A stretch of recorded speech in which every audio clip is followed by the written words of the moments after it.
Good afternoon. This is Dr. M. Andrew Holachek coming to you from his hermitage in Lynchburg, Virginia. And I'd like to introduce you to another episode of a series of essays on Thomas Jefferson. Today I want to talk about Thomas Jefferson and the proper role for education for what may be called a genteel Virginian woman. Are his views misogynistic, or is he arguing for a sort of partnership? Okay, Jefferson acknowledged that women, like men, should be given an early in life general education in math, reading, writing, and all sorts of skills that would enable them to get by in, an upper level Virginia society. He had little to say, however, for anything beyond what a female needed for education. And that's the subject of what I want to talk about here. Now, he does talk about a plan for female education in an 1818 letter to Nathaniel Burwell. And he does offer another letter, which is a series of instructions to his daughter Martha when she's very young about what her daily routine should be for her early education. So I want to look at those two. I want to look at, from today, many scholars argue that if you look at Jefferson's views, he's clearly misogynistic. He hates women, doesn't think that they have a capacity to do much in life, and he just doesn't have much to say about female education because he doesn't think highly of females. I want to investigate whether that is correct or whether that's just more short-sighted revisionism. So the misogynistic thesis has a superabundancy of support. I'm not going to go into all the literature, there's just too much. I'll offer here two illustrations. Thomas Jewett, who says, like most men of his age, he writes in Jefferson's views on women, Jefferson believed women's interest to be confined chiefly to housekeeping and childbearing.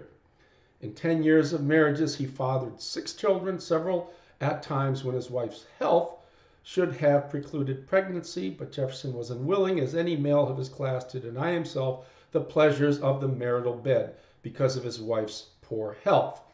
So to get clear on that is that Jefferson had his sexual urges and his wife's health was not much of a consideration. So he continued to fuck her because it was pleasing to him. Did not care much about his health. He was a typical male pig.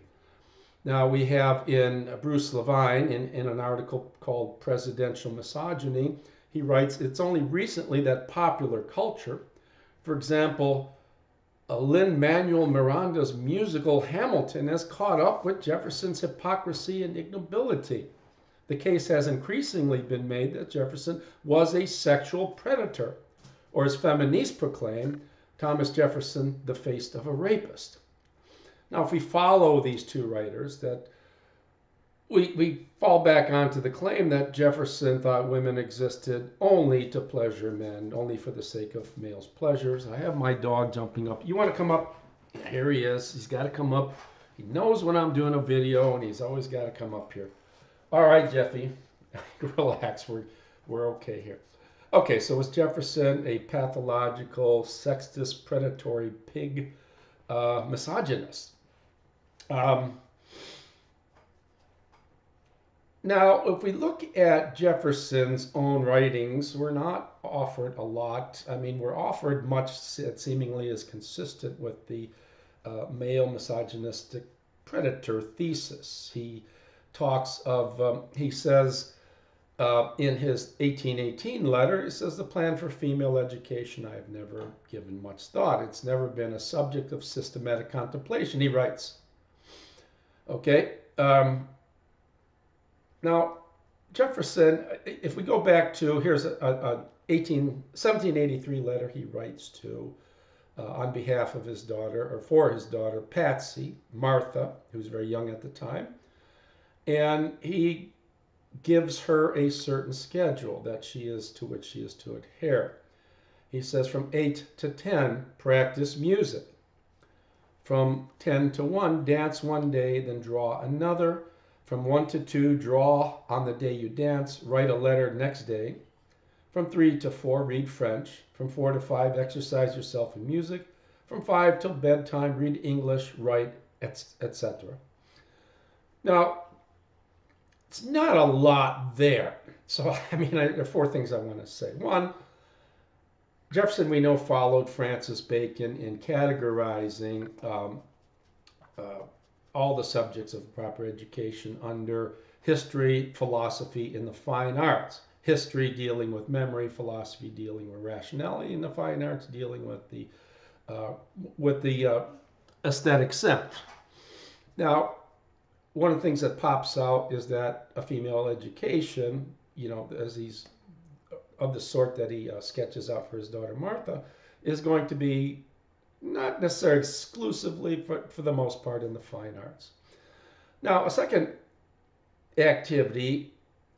observation worth noting is that the activities in which Patsy, i.e. Martha, was supposed to participate were the sort that would help her become a good mother and a fit, genteel wife. So he's thinking about what she needs to learn to attract the proper sort of husband that, so she can have a great family.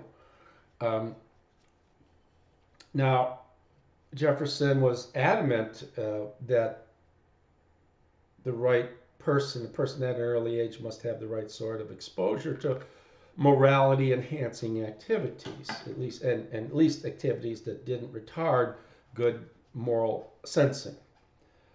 A third observation, if you look at it, she's 11 at the time.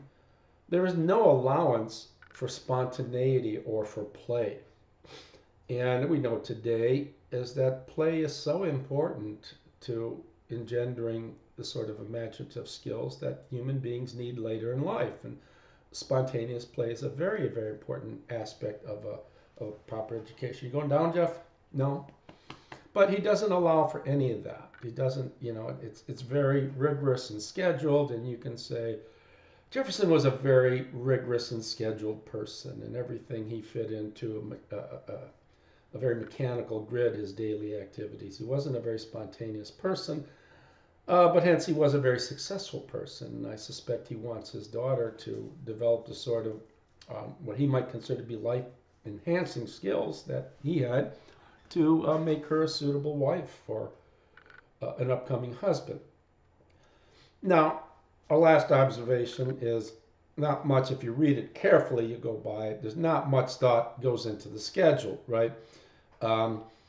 He writes to his nephew, Peter Carr, in letters in August of 1785 and 1787, very detailed and lengthy letters concerning how Peter, who was at the time his adopted son, because as Peter's father had died, Jefferson had brought the children into his house. And he writes to them he writes to Peter very elaborate and long letters about how he should spend his time. He doesn't do that with his daughter. And, we can hold him accountable from that. 8 to 10, practice music. We have this gap from 2 to 3. Now, is that intentional? Is that an oversight? It's hard to say. What is she supposed to be doing from 2 to 3? Is that a dining time? I don't know what to make of it. All I could say is, like from 1 to 2, draw on the day you dance and write a letter the next day. And from 10 to 2 before that, dance one day, draw another. From 5 till bedtime, read English, write, etc. Right? The etc. It just looks like, I think there's no question, he's just not spending a heck of a lot of time on this. Perhaps he's preoccupied with other things that, we don't know. But it seems clear that he's not spending a lot of time on this. Now, on February 17, 1818, he writes to fellow Virginian and politician Nathaniel Burwell a lengthy letter. Burwell asked for his thoughts on the plan for female education. And he says he's never given much thought to plan for female education. It's coming out. And so he says, and I read from parts of the letter, considering that they, in other words, females, would be placed in a country situation, he's considering Virginian women, where little aid could be obtained from abroad, I thought it essential to give them a solid education. He's speaking of his two daughters, which might enable them, when become mothers, to educate their own daughters and even to direct the course for sons should their fathers be lost or incapable or inattentive. Now, it wasn't uncommon with women generally marrying older men and life expectancy, both for women and men, not to be great, for fathers to die off. Jefferson's own father, Peter, died, I think, at the age of 49 when Jefferson was still young. And in which case, if there were a lot of children, all of the education of the children, the care for them would be thrown in the hands of the female. Whether it's fair or not, it's just the way things were. So, so the women would be in charge of the education of both younger females and males. But getting back to female education, he said, women shouldn't spend an awful lot of time reading novels. He says, while engaged in reading novels, a woman loses time for instructive employment. When this poison, he adds, infects the mind, the result is a bloated imagination, sickly judgment, and disgust towards all the real business of life. Now, he's referring to the sort of escapism that women found. You get in Don Quixote, Cervantes' great novel, one of Jefferson's favorite works, of the sort of escapism that a woman might find in reading novels, all the love affairs and all this sort of romantic stuff going on. The problem with that, Jefferson thought, is it takes you from the real business of life and the actual affairs of what a female's supposed to be doing. Okay? Now, he doesn't say that all novels are worthless. He talks about Jean-Francois Marmontel's New Moral Tales, Nouveau Conte Moral, and the writings of Maria Edgeworth, and he talks of a certain Madame de Genlis, and so talks about that there are some novels, of course, that are morality enhancing. Then he turns to poetry, and he says that poetry, like novels, ought to be enjoyed in moderation. And he writes of poets, the great poets, Pope, Dryden, Thomson, Shakespeare, Molière, Racine, Corneille. These may be read for moral improvement, and of course Jefferson's own favorite poet was Homer, and he certainly enjoyed Virgil as well. Probably doesn't think that a female is going to be able to trudge through Homer or Virgil. Okay, so Jefferson's point when we're talking about types of novels and poetry to be read in moderation is that fiction too can be morality enhancing. If it's read in excess, there's a sort of ignis fatuae. There's a sort of living in cloud cuckoo land. If it's enjoyed in moderation and enjoyed for the moral lessons, it could be morality enhancing. Okay, so fiction should be read in moderation, and there should be some sort of, policing over the sort of content that a young female reads, making sure that it's morality enhancing and it doesn't incline her towards listlessness and idleness. Okay, now he says the ornaments too and the amusements of life are entitled to the portions of attention. These for a female are dancing, drawing, and music. Okay, so we got three. Now, dancing, he says it's not only healthy exercise, but also elegant and very attractive to young people, right? He says once married, when you're younger, you can dance in a more carefree manner. Once you're married, you need to follow the French rule and dance no more with gestation and nursing, leaving little time to be a married lady when this exercise can either be safe or innocent. So when you're married, you need to exercise a certain caution when you're dancing. You're not, as it were, parading your physical attributes, as it were. You're not trying to sell yourself, but you're already taken. So dance with a certain sort of enjoyment, but moderation.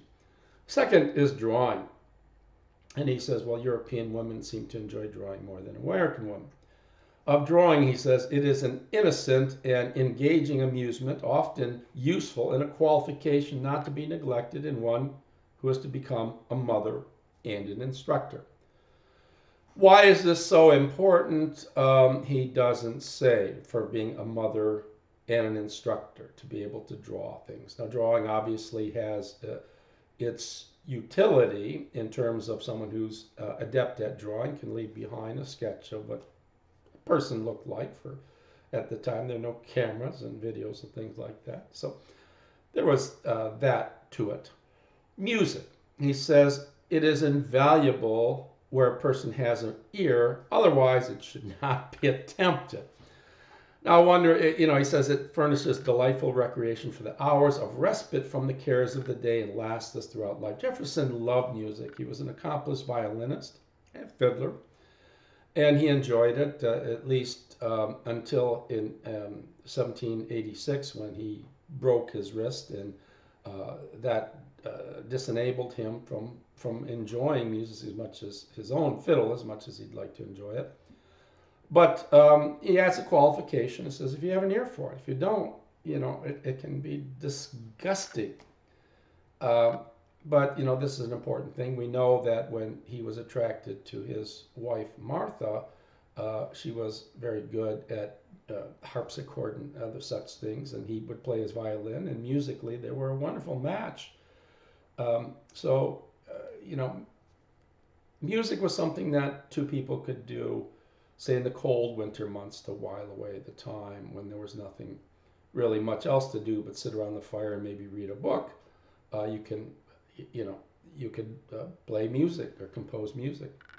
Then he takes us to household economy, what the Greeks called oikonomia, household functioning, which was primarily the function of a married genteel woman. And this is very similar to what happened, it was going on in Greek times, where, a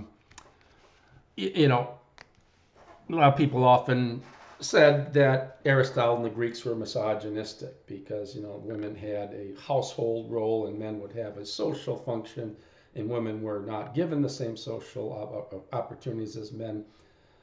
And that, I thought, was always just bullshit. And I say that for a good reason, is that you look at the artwork left behind, you see as many statues to Greek goddesses, Greek women, as you do to Greek men and Greek gods. Females for Greeks were tremendously important. They were part of a partnership. The fact that the woman's function was household economy, oikonomia, did not mean she was any less important. In fact, she couldn't get around and wasn't as important in social affairs as was a man. There was a partnership going on. Jefferson writes, the order and economy of a house are as honorable to the mistress as those of the farm to the master. And if either be neglected, ruin follows, and children destitute of the means of living. So what Jefferson points to significantly is a partnership. The man tends to outdoor work in the farm. On a large plantation, the woman tends to the indoor work. In effect, a female on a large plantation is like the manager of a factory. She takes care of the cleaning, the cooking, she oversees the sewing, the making of clothes, and all sorts of things that go into having a large plantation function. Well, she oversees all that, so her role is tremendously important. Okay, that said, I hope that gives listeners pause to dismiss this whole notion of Jefferson being outrageously misogynistic. It just, most people, he had very conservative ideas with respect to women, apropos of women, but so did most other men at the time, and so did most women. Are we going to fault him for being conservative, for following the general trends of most aristocratic people at the time and thinking that women had mostly a domestic role and men a non-domestic role? I think not. I think, from today's perch, we know better, right? But it's just silly to accuse Jefferson of misogyny for that time. It's the same thing that people do today all too facilely with racism. People owned slaves at the time. Everybody owned slaves. Must be a racist because owning a slave was a bad thing to do.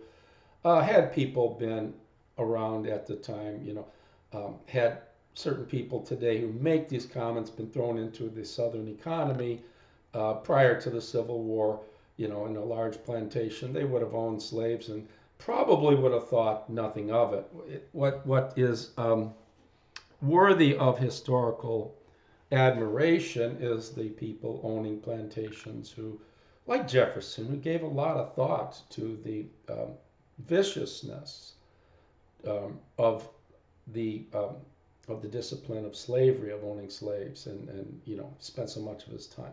So I hope you enjoyed this talk, and I can sum by saying certainly Jefferson didn't give a lot of time to the thought of female education. Um, and in some sense, I find that astonishing because in the letter to his own daughter, one would expect that it wouldn't be such a hasty enumeration of things she needs to do in the times. You wouldn't see the etceteras and everything in there. So, yeah, he can be faulted for that. That he should have spent, when he's considering his own daughter and how put some time aside and give it some real thought. He doesn't seem to do that. I would hold him accountable for that. But for having conservative views, does that make you misogynistic? Of course not. So I hope these silly views of the persons whom I talked about early in this talk can be dismissed. Okay. I hope you enjoyed the talk, and let's do this again sometime. Thank you very much.